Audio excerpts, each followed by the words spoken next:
আজকে আপনাদেরকে দেখাচ্ছি একটা ছোট্ট শহর অনিয়ন ক্রিক। অনিয়ন ক্রিক আমাদের অস্টিন বা গ্রেটার অস্টিনের দক্ষিণ দিকে অবস্থিত। আয়তন প্রায় ৭৯ মাইলের মতো, আর এর জনসংখ্যা হচ্ছে ১১,০০০। আর মোট জনসংখ্যার বেশিরভাগই কিন্তু কাজ করেন, তার মানে হচ্ছে হোয়াইট কলার জব। তো হোয়াইট কলার জবটা হচ্ছে, এটা আমরা বলি এখানে আমেরিকাতে একটা টার্মস, যেখানে যারা প্রতিদিন শ্রমিক গোষ্ঠী বলি আমরা আর কি, সেটাকে বাংলায় বলতে পারেন শ্রমিক গোষ্ঠী। সো সবাই কাজ করে, তাদের প্রায় সবারই একটা করে পিক আপ ট্রাক থাকে। এখন কেন পিক আপ ট্রাক টেক্সাসে এত জনপ্রিয় তা জানেন? কারণ পিক আপ ট্রাকের পিছনে ফ্ল্যাট বেড আছে, এখানে অনেক কিছু রাখা যায়, ইনস্ট্রুমেন্টস, যন্ত্রপাতি ইত্যাদি ইত্যাদি। তো এখানে বেশিরভাগ মানুষই বিভিন্ন রকম মেকানিক্যাল জব করে থাকেন, গাড়ি সারিয়ে থাকেন, এবং যেমন plumbing, kitchen fixing and all that, এরকম সব পাবেন আপনি এখানে। আর বাই দ্য ওয়ে, ওই যে বাম দিকে দেখেন এখনই আসছে সেই চায়ের দোকানটা বা টংটা, যেটার আমি একটা রিলস করেছিলাম গতকালকে।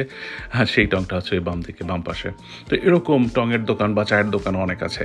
এরা তাদের নিজের জায়গার উপরে একটু সামনে রাস্তার পাশে জায়গা থাকলে সেখানে তারা বাংলাদেশের মতোই কিন্তু এখানেও দোকান দিয়ে বসে পারেন। আর তার মানে এই না যে এই জায়গাটা খুব একটা গরিব। আসলে এগুলো কোনো গরিবের জায়গা না, to be honest. It may look like, but এখানে ভাবলে অবাক হবেন যে এক একটা বাড়ির দাম ৪ থেকে ৫ কোটি টাকার মতো এগেন।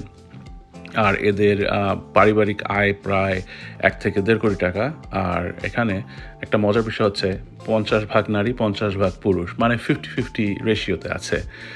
এবং সবাই বেশিরভাগ কাজ করে। স্কুলের দিক থেকে ভালো ভালো মোটামুটি স্কুল ডিস্ট্রিক্ট, খুব একটা মানে আহামরি কিছু না।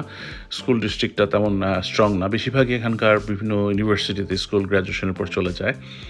আর যেহেতু জায়গাটা একটু নিচু, তো এখানে বেশিরভাগ সময় বৃষ্টি হলে ইটস প্রোন টু ফ্লাড, মানে বন্যা হয় এখানে, খুব ছোটোখাটো বন্যা হয়ে থাকে সবসময় একটু বৃষ্টি হলে ইত্যাদি করে। আর এই অনিয়ন ক্রিক কিন্তু কানেক্ট করে একটা কলোরাডো নদী নামে।